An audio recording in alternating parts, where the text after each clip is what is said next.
Temple tax ಖಂಡಿಸಿದ ಅಖಿಲ ಭಾರತ ಸಂತ ಸಮಾಜ ಇದು. ಇದರ ನಡುವೆ ಈಗ ಟೆಂಪಲ್ ಟ್ಯಾಕ್ಸ್ ಮೊಘಲರ ಜುಯ್ಯ ತೆರಿಗೆಗೆ ಸಮ ಅಂತ ಹೇಳಲಾಗ್ತಾ ಇದೆ. ಇದು ಸಂವಿಧಾನದ ಉಲ್ಲಂಘನೆ ಅಂತ ಸಂತ ಸಮಾಜ ಹೇಳ್ತಾ ಇರುವಂತದ್ದು.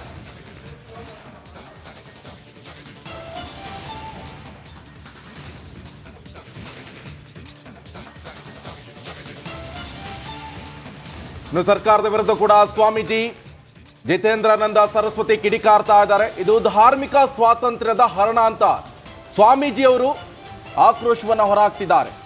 ಇದು ಧಾರ್ಮಿಕ ಸ್ವಾತಂತ್ರ್ಯದ ಹರಣ ಅಂತ ಹೇಳ್ತಾ ಇರುವಂಥದ್ದು. ಸರ್ಕಾರದ ವಿರುದ್ಧ ಸ್ವಾಮೀಜಿ ಆಕ್ರೋಶವನ್ನು ವ್ಯಕ್ತಪಡಿಸಿದ್ದಾರೆ. ಟೆಂಪಲ್ ಟ್ಯಾಕ್ಸ್ ಮೊಘಲರ ತೆರಿಗೆಗೆ ಸಮ ಅದು, ಈ ರೀತಿಯಾಗಿ ಆಕ್ರೋಶವನ್ನು ವ್ಯಕ್ತಪಡಿಸ್ತಾ ಇರುವಂಥದ್ದು ಸರ್ಕಾರದ ವಿರುದ್ಧ. ಈಗಾಗಲೇ ಗಮನಿಸ್ತಾ ಇದ್ವಿ, ಟೆಂಪಲ್ ಟ್ಯಾಕ್ಸ್ ವಿರುದ್ಧ ಹಿಂದೂ ಸಂಘಟನೆಗಳು ಹಾಗೆ ಬಿಜೆಪಿಯ ಮುಖಂಡರು, ಬಿಜೆಪಿಯ ರಾಜ್ಯಾಧ್ಯಕ್ಷ ಎಲ್ಲರೂ ಕೂಡ ಇದನ್ನ ವಿರೋಧವನ್ನು ವ್ಯಕ್ತಪಡಿಸ್ತಾ ಇದ್ದಾರೆ.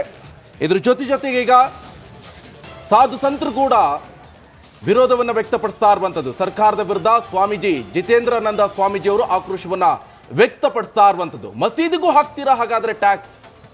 ಇದೆಂತ ಸೆಕ್ಯುಲರಿಸಂ ಅಂತ ಪ್ರಶ್ನೆಯನ್ನ ಕೇಳ್ತಾ ಇದ್ದಾರೆ. ಕೇವಲ ಹಿಂದೂ ದೇವಾಲಯಗಳು, ಹಿಂದೂ ಧರ್ಮಕ್ಕೆ ಸೇರಿರುವಂತ ದೇವಸ್ಥಾನಗಳಿಗೆ ಮಾತ್ರ ಹಾಕ್ತಾರಾ ಅಥವಾ ಮಸೀದಿಗಳಿಗೆ ಹಾಕ್ತಾರಾ? ಈ ಪ್ರಶ್ನೆಗಳನ್ನು ಕೂಡ ಸಾಧು ಸಂತರು ಕೇಳಿಸ್ತಾ ಇದ್ದಾರೆ.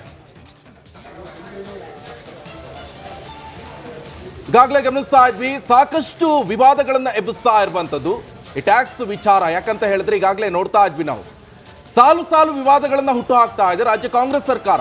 ಈ ಹಿಂದೆಯಿಂದನೂ ಗಮನಿಸ್ತಾ ಇರ್ಬೋದು ನೀವು, ಶಿಕ್ಷಣ ಇಲಾಖೆಗೆ ಸಂಬಂಧಪಟ್ಟಂದಿರ್ಬೋದು ಅಥವಾ ಬೇರೆ ಮಠಮಾನ್ಯಗಳ ವಿಚಾರ ಇರ್ಬೋದು ಅಥವಾ ದೇವಸ್ಥಾನಗಳ ವಿಚಾರ ಇರ್ಬೋದು, ಇವೆಲ್ಲವನ್ನು ಕೂಡ ಈ ತಿಂಗಳಲ್ಲೇ 3-4 ವಿವಾದಗಳನ್ನ ಎಬ್ಬಿಸಿದೆ ಇದೇ ಕಾಂಗ್ರೆಸ್ ಸರ್ಕಾರ. ಈಗ ಮತ್ತೊಂದೀಗ ಶುರು ಆಗ್ತಾ ಇರುವಂಥದ್ದು ಈ ಟೆಂಪಲ್ ಟ್ಯಾಕ್ಸ್ ವಿಚಾರ. ಇದನ್ನೀಗ ಖಂಡಿಸಿ ಅಖಿಲ ಭಾರತ ಸಂತ ಸಮಾಜ ಕೂಡ ವಿರೋಧವನ್ನು ವ್ಯಕ್ತಪಡಿಸ್ತಾ ಇದೆ. ಸರ್ಕಾರದ ವಿರುದ್ಧ ಆಕ್ರೋಶವನ್ನ ಹೊರಹಾಕ್ತಾ ಇರುವಂಥದ್ದು.